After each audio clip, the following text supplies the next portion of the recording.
안녕하세요. 여러분들의 현재 인생 나이의 계절은 봄, 여름, 가을, 겨울 중에 어디에 해당한다고 생각하시나요? 저 같은 경우는 이제 봄은 지나간 것 같고 여름이 막 시작된 것 같습니다. 요새 우리가 흔히 얘기하는 연령대의 개념은 예전과 많이 달라져서요. 40대는 뭐 청춘의 나이, 청년기라고 할 수 있고 50대가 돼야지 성년기, 그리고 60대, 70대가 돼야지 우리가 흔히 예전에 얘기했던 중년의 나이라고 합니다. 이처럼 지금 현재 우리가 생각하는 나이의 개념은 어떤 생체학적인 그런 물리적인 나이가 아니라 내가 마음속으로 생각하고 있는 어떤 마음의 나이가 내 인생에 가장 많은 영향을 미치고 있는 것 같습니다. 여러분들 요새 많이 보시면 가장 떠오르는 핫 라이징 스타라고 하는 트로트 가수들의 팬덤 형성된 것만 보아도 60대, 70대, 80대 언니 누님들이 엄청난 에너지를 발휘하면서 팬을 형성하고 있거든요.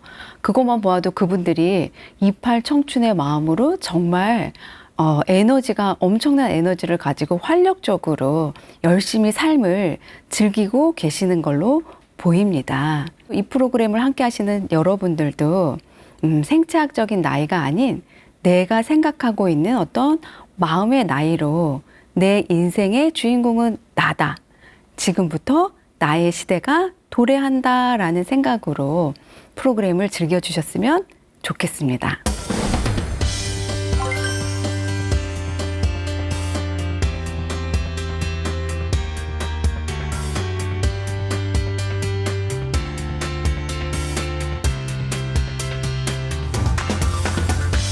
오늘은 우리의 이렇게 중요한 두뇌를, 나의 심신을 다 어떻게 보면 조정할 수 있는 이 머리를 젊고 활력 있게 건강하게 잘 관리해 줄 수 있는 방법을 알려주실 브레인 트레이너 전문가이신 이승용 센터장님을 모시고 함께 즐겁고 유익한 얘기를 나눠볼까 합니다. 안녕하세요. 네, 안녕하세요. 브레인 트레이너 이승용입니다.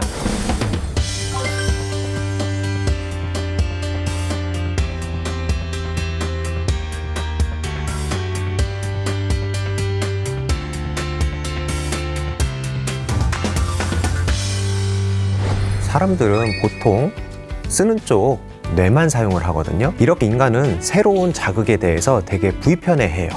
오늘 그래서 제가 그 두뇌 스트레칭을 시킬 수 있는 6가지 운동을 준비를 해봤는데요. 네.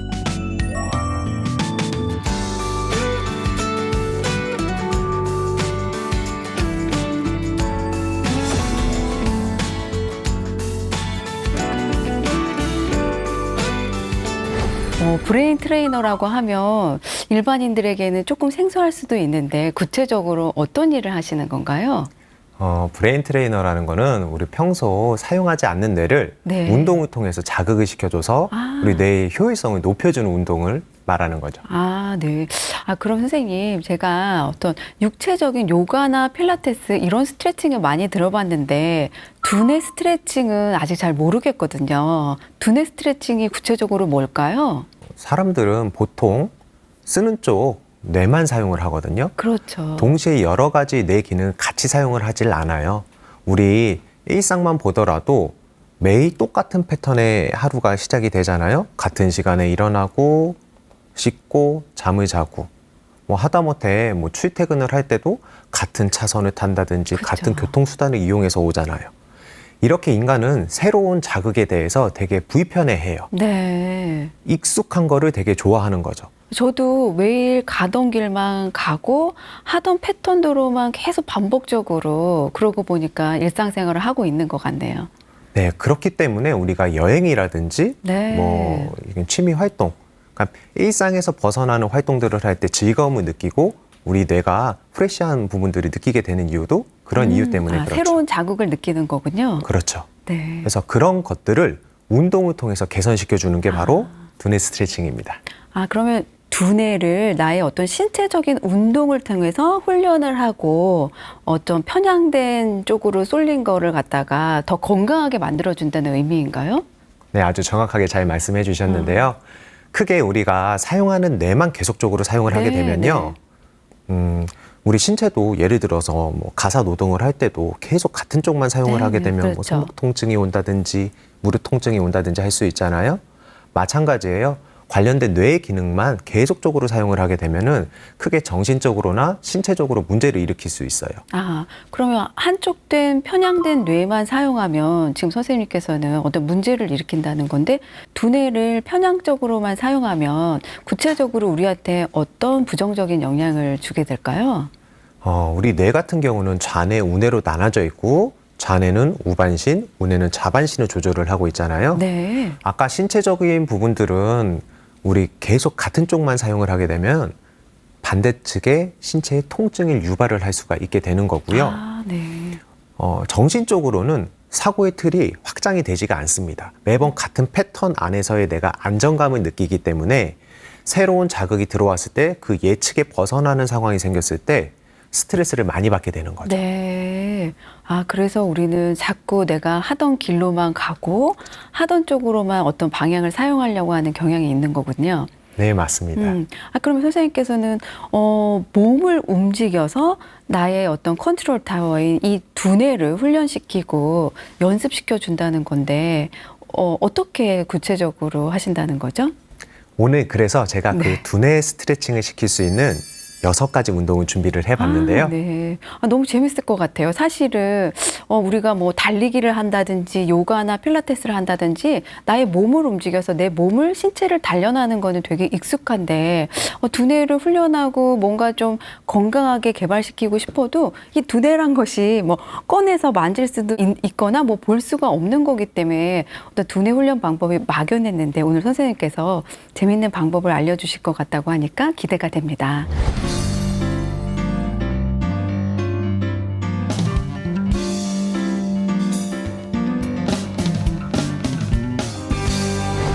이 영상을 보고 계신 여러분들도 지금 제가 하는 모습을 똑같이 한번 따라 해보도록 할게요. 우리 양손을 한번 올려주시고요. 선생님도 같이 해볼게요. 네. 양손을 올려주시고 가위바위보를 할 거예요. 네, 이겨야 됩니다. 이겨야 되는데 저랑 해서 이기는 게 아니라 내 스스로와 가위바위보를 해서 이기는 겁니다. 규칙은 2가지가 있어요. 무조건 오른손이 이겨야 되고요. 두 번째, 무, 지, 빠, 순으로 내야 되는 겁니다. 아, 오른손은 그러면 무조건 묵지 빠를 내야 된다라는 거군요. 그렇죠. 아, 네네. 알겠습니다. 자, 오른손이 이겨야 되고요. 무조건 네. 묵지빠순입니다. 해볼게요. 가위바위보.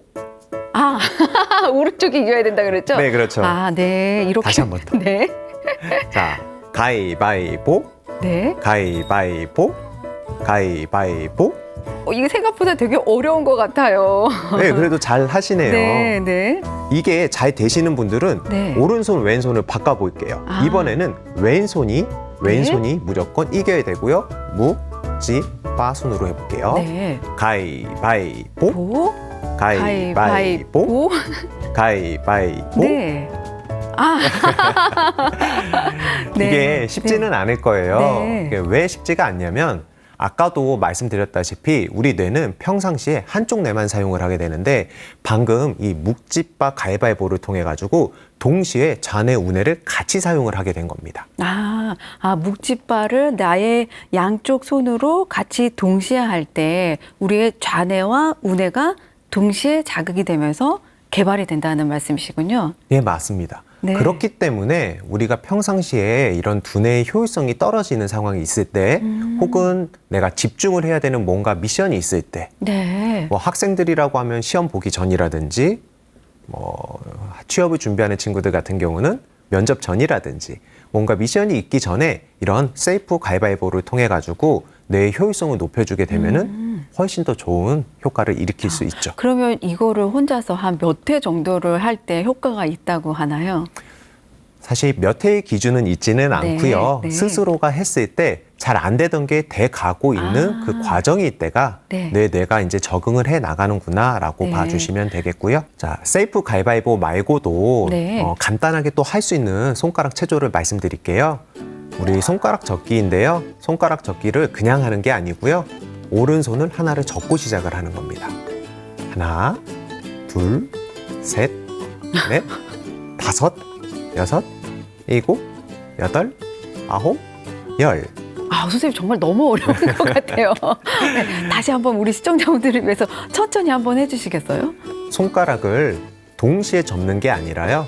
하나를 접고 시작을 하는 겁니다. 네. 하나, 둘, 셋, 넷. 여기가 헷갈려요. 여기는 접고 얘는 펴야 됩니다. 네. 다섯, 여섯, 일곱, 여덟, 아홉, 마지막 열. 열. 아, 네. 요 손가락 접기만 해도 정말 집중력이 엄청나게 요하는 방법 같아요. 네. 네. 이거 쉽지 않는데 만약 이것도 네. 어렵다. 네. 그러면 더 쉽게 할 수 있는 방법이 있습니다. 우리 양손을 주먹을 쥐고요. 엄지손가락이랑 우리 새끼손가락을 펴고 하나, 둘, 셋 하면 반대로 바꿔주는 거예요. 아, 네. 다시 하나, 둘, 셋. 하나, 둘, 셋. 하나, 둘, 셋. 하나, 둘, 셋. 네. 이게 만약 잘 되면 네. 노래에 맞춰서도 할 수 있죠. 아, 네. 예를 들어서 산, 토끼, 토끼야. 이거 정말 어려운데요. 어디를 가느냐. 이런 아, 식으로요. 네네네. 네. 그래서 이렇게 좌뇌, 우뇌를 동시에 활용을 해 가면서 뇌의 효율성을 높여주게 되면 평상시 집중력이라든지 나의 뇌 건강을 위해서 스트레스를 완화할 수 있는 세팅이 안정이 될 수 있다는 거죠.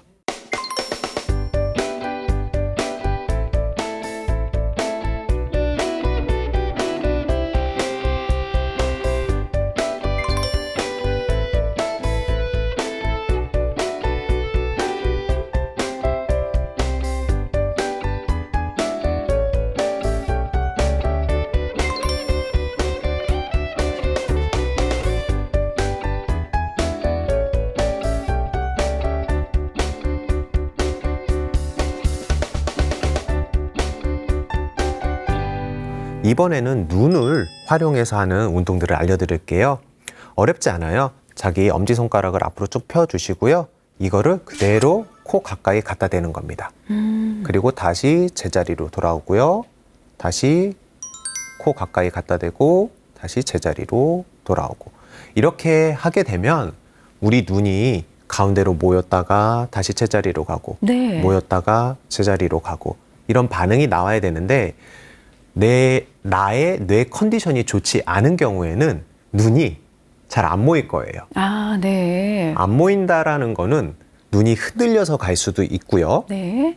끝까지 가야 되는데 끝까지 안 가고 조금만 움직이는 경우도 있고요. 한쪽은 모이는데 한쪽은 가다가 벌어지는 경우도 있고요. 아, 그거는 왜 그런 걸까요? 이게 뇌에서 명령을 내릴 때 우리 뇌는 결국 신경을 조절을 하고요. 네. 그 신경은 근육을 조절을 합니다. 네. 결국 눈을 모으는 거, 이 동작 하나가 우리 뇌에서 신경을 자극해서 근육이 움직이는 일련의 반응인데 뇌에서의 명령 체계가 잘못됐다든지 신경 체계가 잘못됐다든지 혹은 그 근육근의 운동성이 떨어졌을 때 이래 미세 조정에 관련된 눈 근육이 안 됨으로써 이런 안구의 운동의 반응에 나타나게 되는 거죠. 아, 그래서 뭔가 불안하거나 초조할 때 우리가 막 눈동자가 막 흔들리고 안정되지 못한 모습을 보이는 게 그런 이유 때문이군요. 예, 맞습니다. 네.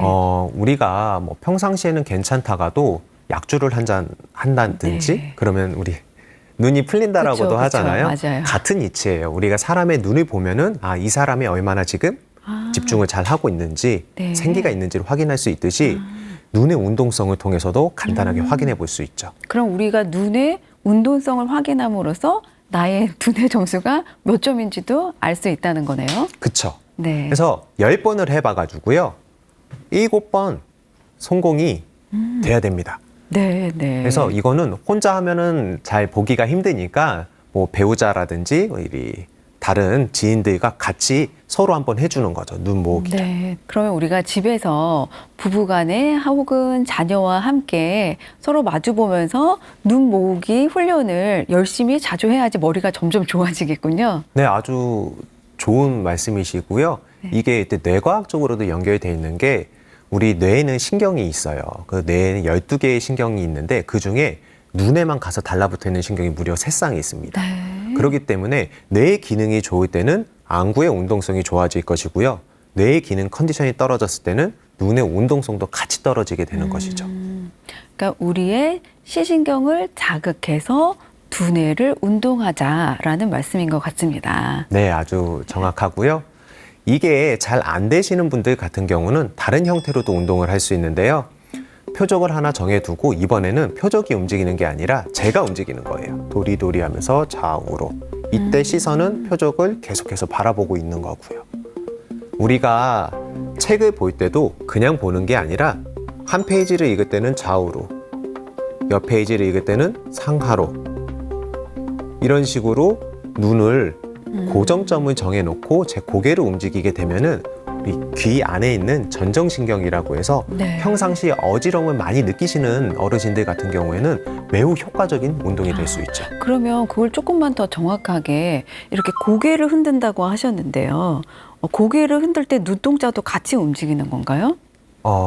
눈동자는 같이 움직이면 안 돼요. 네. 표적을 정확하게 내가 바라보면서 네네. 고개만 움직여야 되는데요. 네. 이게 잘 안 되시는 분들 같은 경우는 고개 돌리는 이 각도를 줄여주시면 됩니다. 살짝이라도 괜찮아요. 네, 네. 그러면 이제 어떤 목표 지점을 하나 정해놓고 눈동자는 고정한 채로 고개만 살짝 이렇게 돌려주는 방법을 말씀하시는 것 같습니다. 네, 맞습니다. 네. 그럼 또 다른 방법이 뭐 있을까요?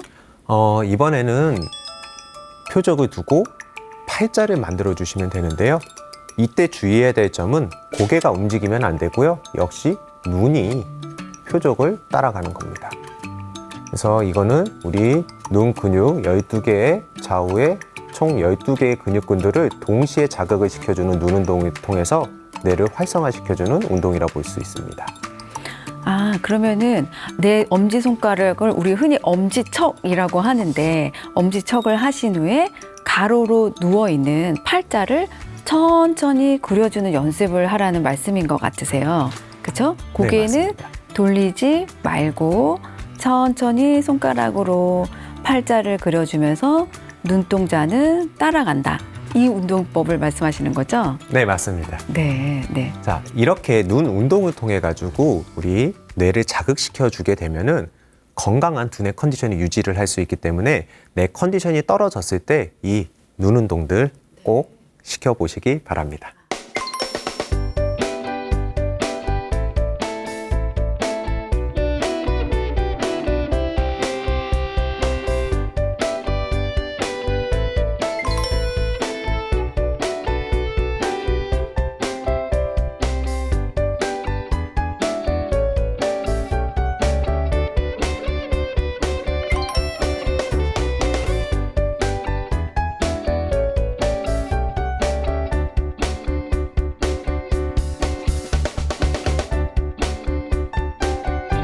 그리고 선생님께서 말씀하신 것 중에 스트레스를 받은 우리 두뇌에 주름을 펴주자 이런 말씀을 하셨던 걸 제가 들은 것 같아요.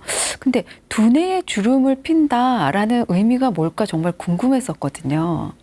두뇌 주름을 핀다라는 거는 사실 이해를 돕기 위해서 핀다라고 얘기했지 네. 지금 제가 알려드린 이런 두뇌 운동들을 하게 되면 두뇌 주름이 오히려 더 많아질 거예요. 아, 네. 두뇌는 주름이 많아질수록 좋은 거잖아요. 네. 반면 이런 뇌의 기능이 향상이 되면서 얼굴에 대한 우리 신체의 주름들은 같이 펴질 수 있고요. 아, 그러면 우리가 이렇게 두뇌 선생님께서 알려주신 방법들로 두뇌의 스트레스를 제거해주고 두뇌의 주름을 많이 늘려주는 두뇌 개발법을 많이 사용하면 얼굴에 있는 주름도 많이 사라진다는 뜻이군요.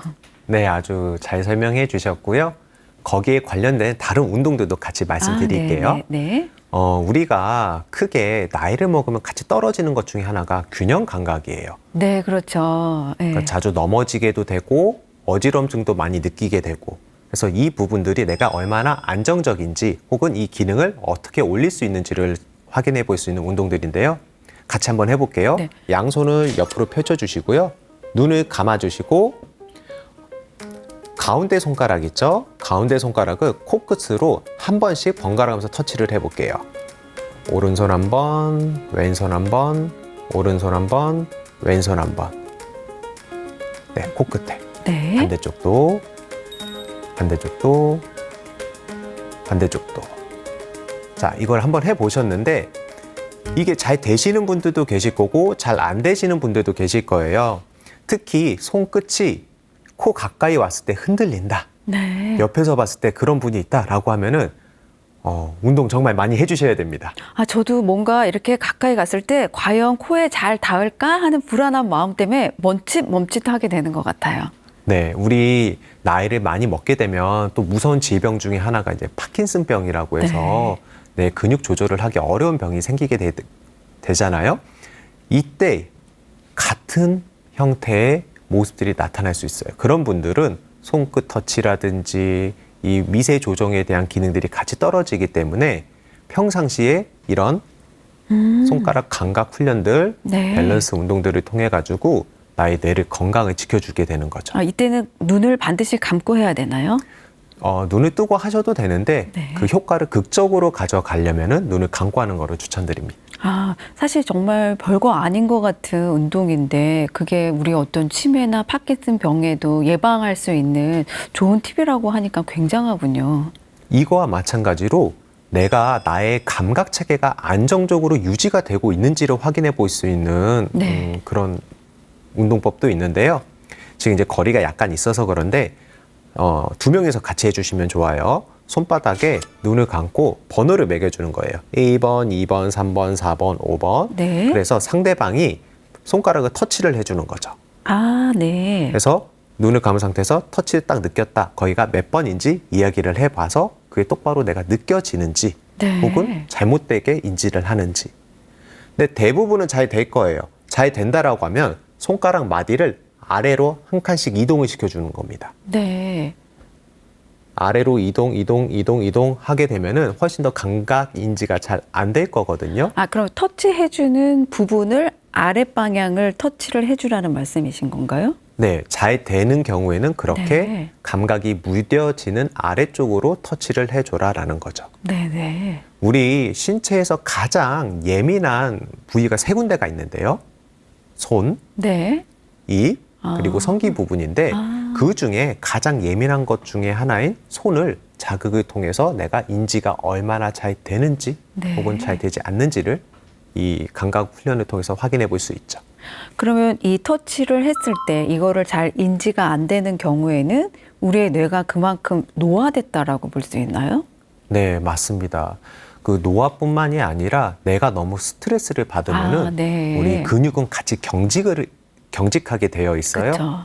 그럴 수도 있기 때문에 그럴 때는 명상이라든지 호흡을 통해 가지고 스트레스를 내려주고 아까 배웠던 그런 두뇌 스트레칭 운동들을 통해서 나의 뇌 건강을 유지를 하게 되면은 다시 잘 될 수 있을 겁니다. 아, 그러면 듣고 보니까 선생님이 말씀하신 것처럼 어떤 우리 손바닥은 나의 두뇌의 센서와도 같은 곳이라는 생각이 드네요. 네, 맞습니다. 네. 그만큼 미세한 근육을 조절하는 곳이 손이기 때문에 손의 움직임을 평상시에 많이 가져가 주세요. 네. 아, 그래서 옛날부터 손을 많이 쓰고 손가락, 글씨도 많이 쓰고 손을 많이 활용하라는 말씀이 있었던 것 같습니다.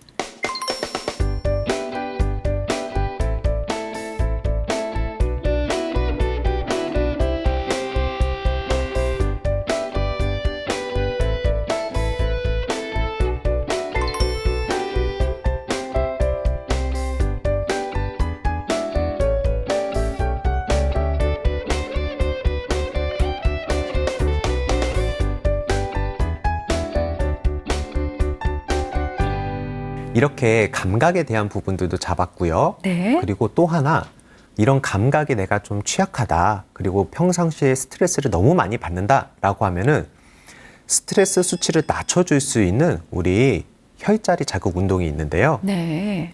우리 같이 한번 실습을 네, 해볼게요. 평상시에 어디를 터치를 하면 되냐? 우리 관자돌이 있죠? 네. 관자를 계속 터치를 해주시고요. 그 다음은 눈썹에 시작하는 부분들을 터치를 해주시고요. 여기 눈썹 시작 네. 부분이요.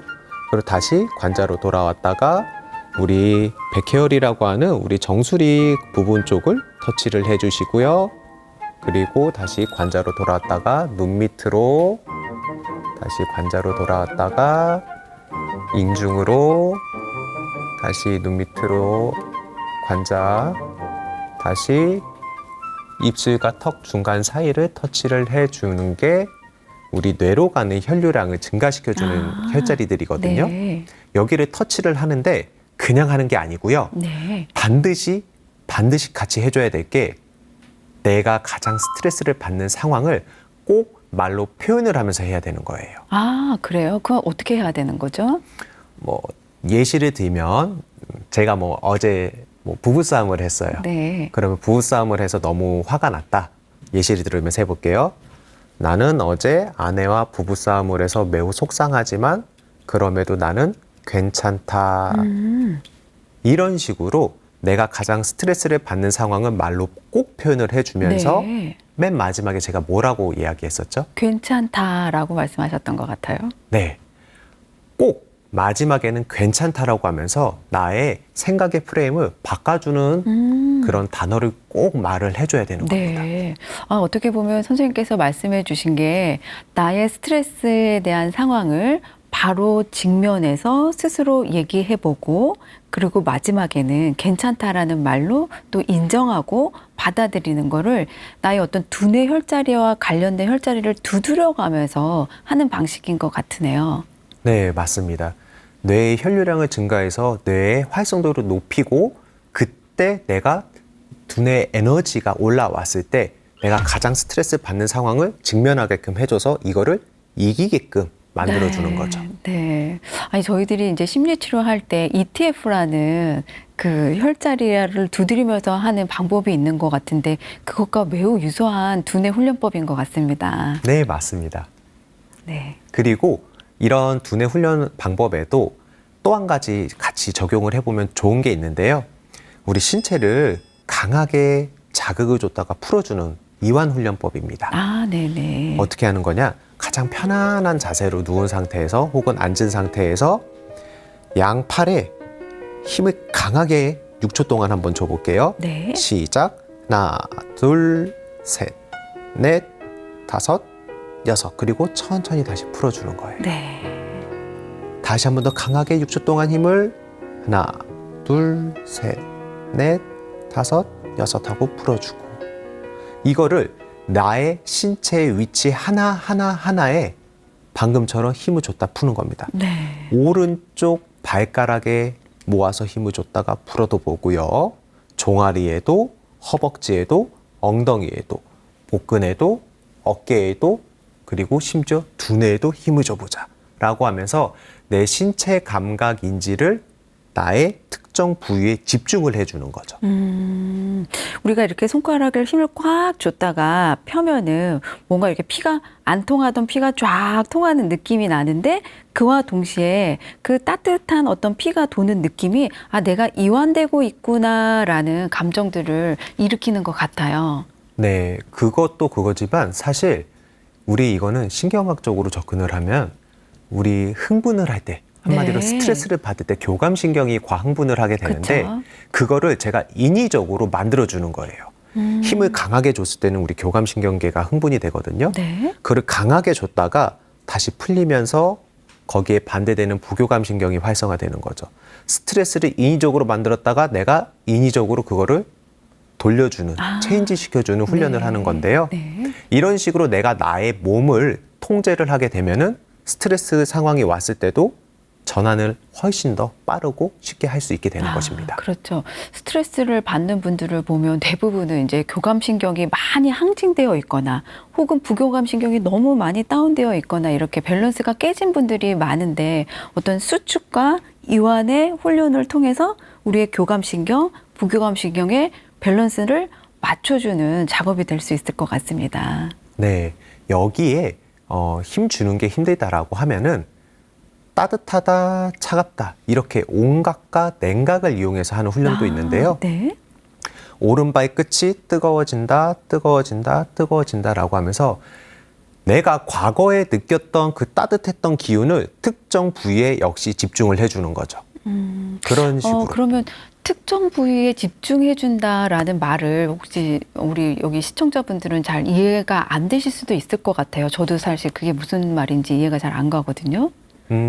단적으로 저희가 핫팩을 잡으면 손이 네. 뜨거워지잖아요. 네, 네. 그때의 기억과 감각을 내가 기억을 해서 나는 지금 손에 핫팩을 쥐고 있다. 손이 뜨거워진다. 뜨거워진다. 뜨거워진다와 네. 같이 일종의 상상을 하라는 말씀이시군요. 그렇죠. 네. 자기 체면을 거는 건데 그때 생각만 해서는 안 되고 그 감각이 올라오는 게 느껴지셔야 됩니다. 아, 실질적으로 내 손이 뜨겁다라고 느끼고 이미지네이션 하라는 말씀인 것 같습니다. 네, 맞아요. 그렇게 하게 되면은, 근데 이게 또 안 되시는 분들도 계실 거예요. 네. 그만큼 나의 감각 체계가 많이 무뎌져 있거나 너무 스트레스를 많이 받아서 내가 긴장되어 있구나라고 생각하시면 되겠고요. 그런 분들일수록 이런 감각 훈련들 있죠. 그리고 아까 수축과 이완 훈련 그렇죠. 이런 것들을 같이 병행을 하는 거를 꼭 추천드립니다. 그렇죠. 우리가 최상의 이완은 가장 긴장되고 수축된 뒤에 오는 이완이 가장 최상의 이완이라는 말이 있는데 그것과 같이 일맥상통하는 얘기인 것 같습니다.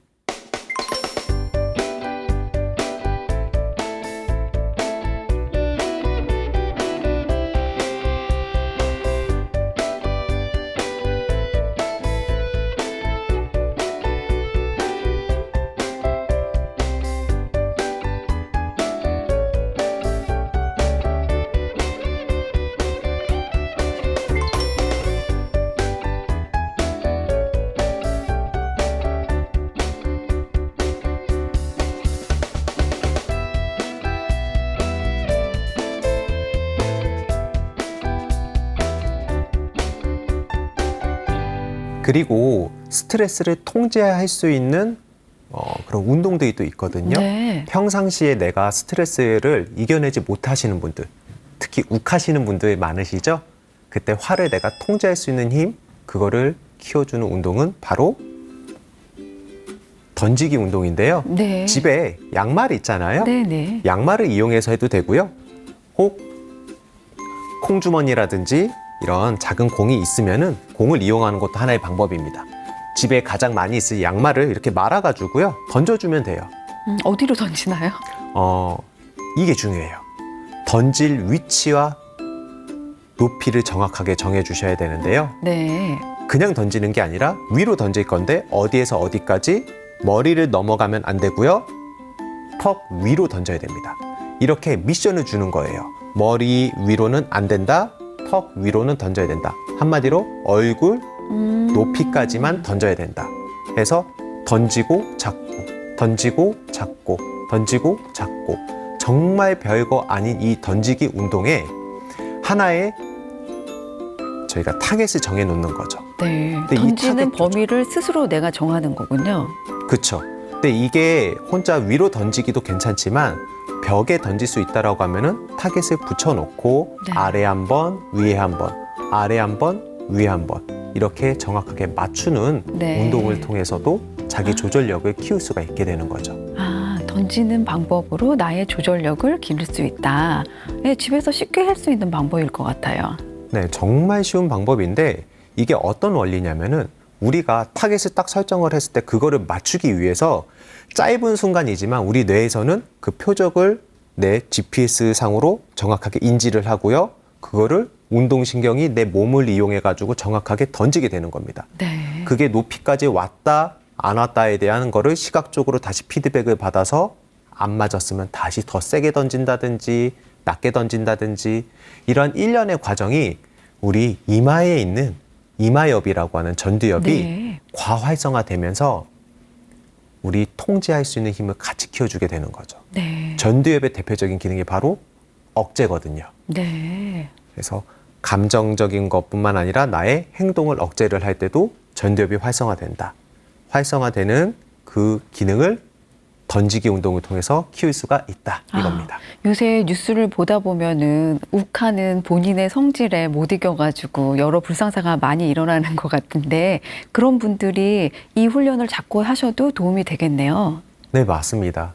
그래서 평상시에 내가 욱하는 성질이 더 있다. 그러면 이걸 한번 해보세요. 네. 위치를 조절을 해가지고. 욱할 때 화를 내지 말고 공을 던지자라는 네, 말씀이었던 좋습니다. 것 같습니다.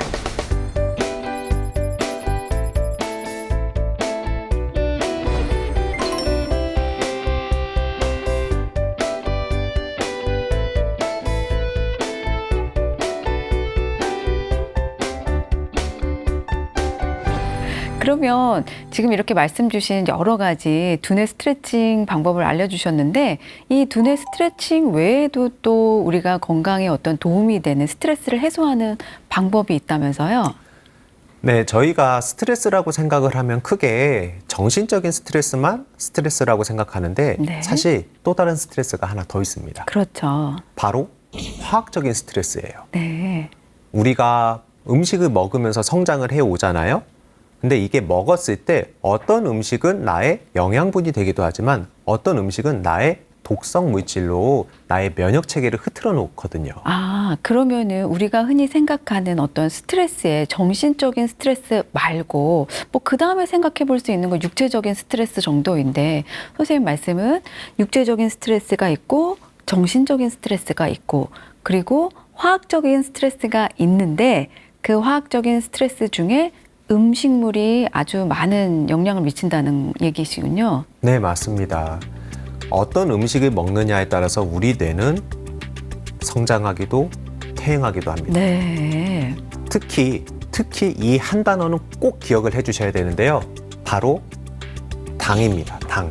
아, 당이라고 하면 설탕 말씀하시는 건가요? 네, 설탕도 이 당의 하나의 효소이기도 한데 가장 큰 거는 우리가 먹는 모든 것들은 내 몸에 들어오게 되면 다 당으로 변환이 돼서 네. 에너지로 사용을 하게 됩니다. 네. 근데 시중에 너무 많은 당들이 우리를 괴롭히고 있어요. 아, 설탕도 대표적이지만 우리가 먹는 밥, 뭐 간식의 빵, 과자, 음료수, 심지어 과일 이런 것들도 다 당이거든요. 네. 당이 너무 많다라는 거죠.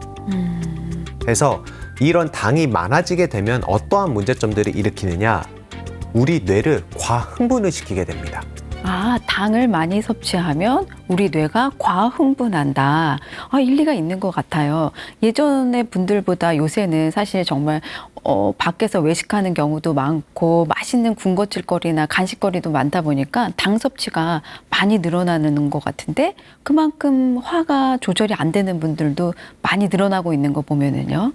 네, 맞아요. 이런 당이 결국은 내 몸에 들어오게 됐을 때 적정량은 당연히 신체를 움직이거나 생각을 할 때 에너지로 사용이 되는데요. 네. 이렇게 쓰고 남은 당들은요, 우리 몸을 돌아다니면서 염증 반응을 일으키게 됩니다. 네. 아마 뭐 30대 이상인 분들은 대부분 통증을 달고 살 거예요. 그래서 40대 이상, 50대, 60대라고 하면 말할 것도 없겠죠. 그러면 이런 통증이 생긴다. 뭐 무릎이 아픈다든지 혹은 뭐 비염, 중이염, 아토피 이런 염증 반응에 노출이 돼 있는 사람이라고 하면은 나의 당 조절이 절실하다라는 거를 의미를 합니다. 아, 네. 그러면 어떻게 보면은, 어떻게 보면이 아니죠. 내 몸에서 통증이라는 사인이 오면, 내가 지금 당 섭취가 좀 많이 늘어나고 있구나. 당의 섭취를 줄여야겠구나라는 사인으로 받아들여야겠네요. 네, 맞습니다. 결국 남아 도는 당들이 혈류를 따라서 돌아다니면서 염증을 일으키고요. 그게 만약 뇌에 가게 되면은 뇌의 신경세포들과 달라붙어서 전달 속도를 느리게 만든다든지 네. 독성 물질로 인식을 해서 면역세포들이 세포를 죽이게 되는 이런 자가 면역 질환에 노출이 되기도 하거든요. 그래서 이런 면역 반응들이 나타났을 때 우리 몸은 긴장을 하게 됩니다. 네. 내 생명에 위협을 느끼고 있어. 지금 내 몸은 사이렌이 들어왔어. 각성을 해야 돼. 집중을 해야 돼. 라고 하면서 계속해서 나의 교감신경계를 항진을 시키게 되는 거죠. 그러면서 조그만한 자극에도 바로 터질 수 있는 위험 상황에 노출이 되는 거죠. 과흥분을 한다는 말씀인 것 같습니다. 그러면은 우리가 이렇게 당 섭취를 줄여야 된다라는 말씀을 해주셨는데 그럼 대신에 어떤 식이요법을 해야지 우리가 건강하게 두뇌를 유지할 수 있는 방법일까요? 우선 제일 쉽게 할 수 있는 건 재료를 변경해 주는 건데요. 재료라고 하면은 오일과 설탕을 대체를 해주시면 됩니다. 오일과 설탕이요? 네. 오일 같은 경우는 보통 이런 명절 때 들어오는 선물 세트용 기름이 네. 제일 많이들 사용하실 거예요. 뭐 카놀라유, 포도씨유, 아마씨유, 해바라기유, 콩류 등등등. 하지만 이런 일반적인 선물 세트의 기름들은요. 제조 과정에서 고온 압착으로 짜기 때문에 이미 영양소들이 다 산패되거나 네. 첨가물들이 많이 들어갈 수밖에 없습니다. 이런 기름들을 우리가 섭취를 하게 되면은 몸에 염증으로 인식을 하게 돼서 뇌에 독성 물질들이 쌓이게 되는 거죠. 그래서 좋은 기름으로 바꿔줘야 되는데 어떤 기름이냐? 5가지를 말씀드릴게요. 네. 코코넛 오일, 코코넛, 올리브, 네. 아보카도, 버터, 그리고 들기름. 들기름이요. 네. 이런 식으로 제가 방금 말씀드린 기름들은요, 뇌에 친화적인 기름으로 훨씬 더 에너지 효율도 높고 흡수를 잘 할 수 있는 기름들입니다.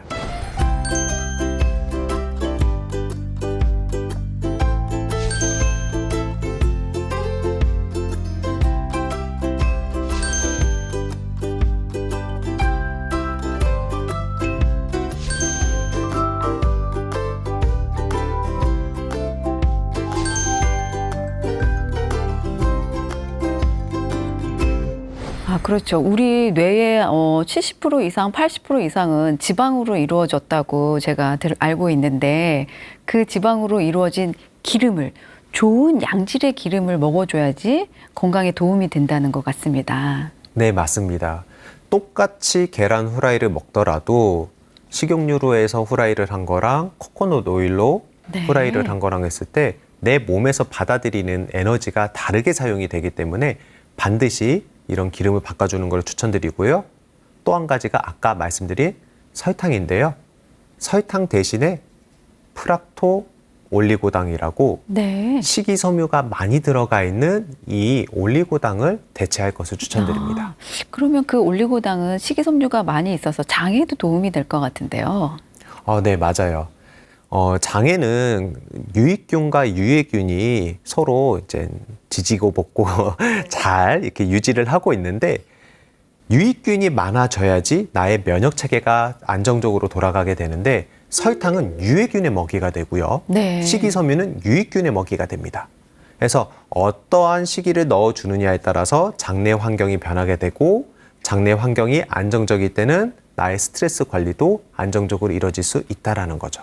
아, 그러면은 유익균의 먹이인 식이섬유를 많이 섭취하셔서 유익균의 증가를 늘리라 이 말씀인 것 같습니다. 네, 그만큼 장 기능이 되게 중요한데요. 장에는 우리 세로토닌이라고 네. 행복 호르몬이 장에서 90% 이상이 생성이 됩니다. 그렇기 때문에 평상시에 스트레스에 많이 취약하신 분들 같은 경우는 이 세로토닌 수치가 매우 낮을 거예요. 그렇기 때문에 장 기능 관리만 잘한다 하더라도 세로토닌 수치가 높아지고요. 중요한 건 이 세로토닌은 저녁이 되면 수면 호르몬인 멜라토닌으로 전환이 네. 됩니다. 네. 불면증처럼 잠을 잘 못 주무시는 분들은 꼭 이런 식이 조절을 같이 병행을 하면은 수면의 질도 향상될 수 있습니다. 아, 맞습니다. 장을 잘 관리해서 우리의 수면의 질까지 향상시키자라는 정말 좋은 말씀이었고, 그래서 우리의 장이 제2의 뇌라는 얘기도 있는 것 같습니다.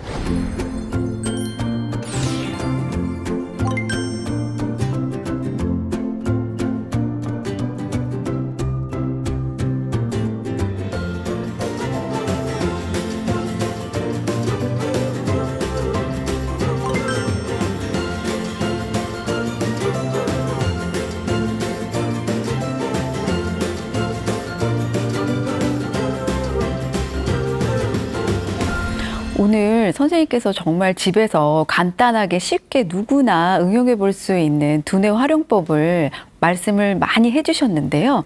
그러면 마지막으로 꼭 당부하고 싶은 얘기가 혹시 있으신가요? 네, 한 가지만 강조해서 말씀드리겠습니다. 나의 컨디션을 잘 관리하자입니다. 내가 안정이 돼야 남이 보이고 스트레스도 잘 관리할 수 있게 되는데요. 그 컨디션의 첫 번째는 앞서 이야기한 먹는 거 있죠? 네. 재료를 바꿔서 나의 화학적인 스트레스를 줄여주고 오늘 같이 배웠던 두뇌 스트레칭 운동들을 통해서 나의 신체적인 그런 건강을 유지를 해 나가는 것을 추천드립니다. 아, 네. 오늘 말씀 감사합니다. 네, 감사합니다. 어떠셨나요? 오늘 선생님께서 두뇌를 활용하여서 내 인생을 좀 더 즐겁고 활기차게 즐길 수 있는 방법을 아주 쉽고 간단하게 잘 가르쳐 주신 것 같습니다. 여러분들도 오늘 배운 방법 중에 하나라도 선택하셔서 매일매일마다 좋은 습관으로 두뇌를 건강하게 잘 유지시키길 바라봅니다. 오늘도 건강하고 행복한 하루 되시길 축복드립니다.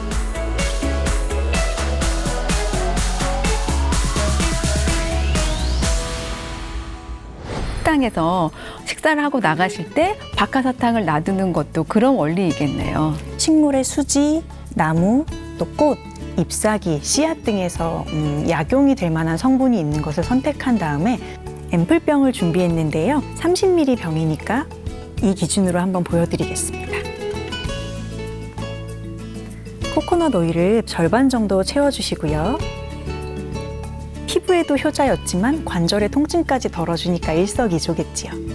오렌지의 껍질 혹은 사과나 배도 좋아요. 네. 하나의 과일을 즐기시고 껍질을 까실 때 그냥 무의식적으로 드시는 것 말고 여기에도 좋은 성분들이 있다고 오늘 들었는데 어떻게 이걸 즐길까? 껍질을 까고 손에 올려놓고 향기를 맡아보거나 후각으로 들어가는 정보들이 따뜻한 기억으로 남게 해주세요라는 마음으로